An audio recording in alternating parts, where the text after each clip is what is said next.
क्योंकि अगर ऐसा हुआ तो भारत को बर्बाद करने वालों के साथ खड़े होने के लिए ये लोग संदेश क्या दे रहे हैं देश को, ये बहुत ही गलत संदेश है। इसलिए मैंने पत्र लिखा है। तो ये थे हमारे साथ मनोज तिवारी जी ने साफ तौर पर कहा कि जेएनयू में जिस तरीके से जो छात्र एक तरीके से कड़ा प्रदर्शन कर रहे हैं उनके खिलाफ सख्त से सख्त कार्रवाई होनी चाहिए और जो नेता और सांसद है वो जो जिनका समर्थन कर रहे हैं उन्हें भी संसद से हटा देना चाहिए। कैमरा पर्सन राजू चौहान के साथ मली Abbas Naqvi, A to Z news, Delhi. Ashok ji, आप क्या मानते हैं रणदीप सुरजेवाला जी के बयान पर भी और मनोज तिवारी जी के भी? देखिए, पहली बात तो मैं ये बताऊं कि कभी कभी मन की बात बाहर निकल जाती है और इसका मैं इसलिए नहीं बोल रहा हूं क्योंकि रणदीप सुरजेवाला जी ने बोला।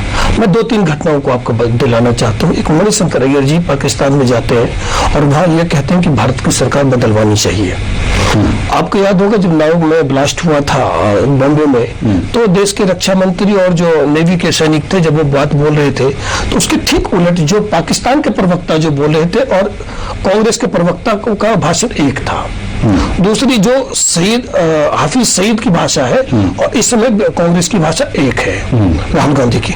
बटला हाउस में भी आपने देखा होगा जब सरकार बात कर रही थी, सेना के लोग बात कर रहे थे, तो ये ठीक उसके विपरीत थे। ये जाहिर होता है कि पाकिस्तान जो बोलता है उसको समर्थन करना इनका कर्तव्य बन गया है। अब ये देश के लोग नहीं समझ पा रहे हैं कि ये कांग्रेस पार्टी वो कांग्रेस पार्टी है जो 1947 से पहले वाली है, या वो कांग्रेस पार्टी है जो हिंदुस्तान को छोड़ के ये पाकिस्तान की प्रवक्ता बन गई है। ये तो यही होता है कि समाधि पे उनकी एक दिया भी नहीं, जिनकी लहू से मिली थी हमको ये आजादी वतन, और जगमगा रहे हैं मकबरे इनके जो बेचा करते थे शहीदों के कफन।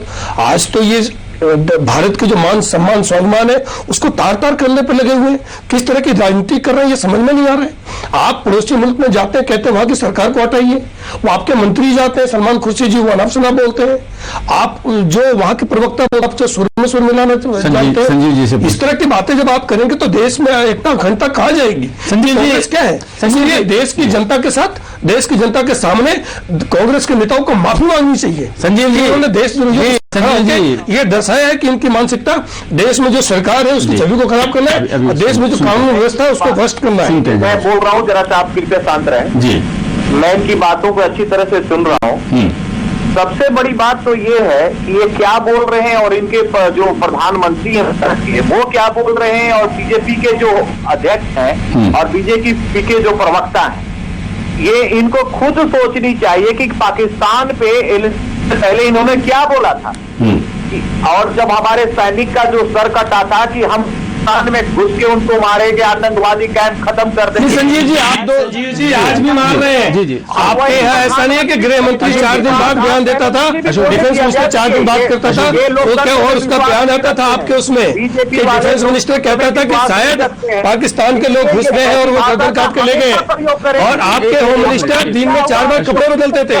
आप अपनी सरकार की तुलना हमारी सरकार से मत करिए। आज से नहीं, शुरू से ही चल रहा है। आप अपनी सरकार की तुलना हमारी सरकार से मत करिए और आप मनमोहन सिंह की तुलना नरेंद्र मोदी से भी मत करिए। आप नरेंद्र मोदी जी क्या है मुझे मालूम है, आपको बोलने की आपको क्या मालूम होगा? ऐसा नहीं बोलते आप। ये लोकतंत्र सुन लेते हैं। भाजपा के लोगों को लोकतंत्र में जरा भी विश्वास नहीं है, सबसे पहले। अच्छा, ये लोकतंत्र है आपका? संजीव जी, लेकिन देशद्रोहियों के साथ जाके खड़े हो जाइए, उनके सुर में सुर मिलाइए। भारत माता के मुर्दाबाद कहने वालों के साथ आपके नेता जाके खड़े होते हैं, ये आपका लोकतंत्र है? अगर ऐसा लोकतंत्र है तो इस लोकतंत्र के बारे में आपको भी सोचना चाहिए और देश के लोगों को भी सोचना चाहिए। नहीं संजीव जी, लेकिन यहाँ जो आपसे सवाल किया गया था संजीव जी,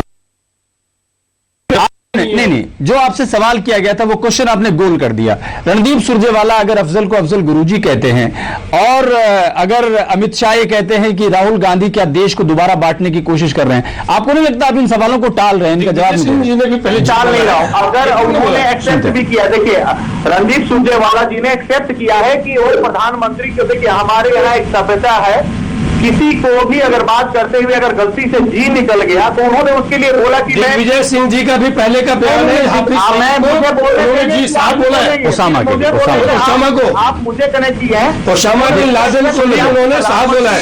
श्री नरेंद्र मोदी जी, श्री अमित शाह जी, मैं भी सुन रहा था, मैं भी सुना हूँ, अमित शाह जी बोले, उसमें अब बोलते बोलते स्लिप ऑफ टंग हो गया, उन्होंने एक्सेप्ट किया, बाद में इसको क्लेरिफाई किया।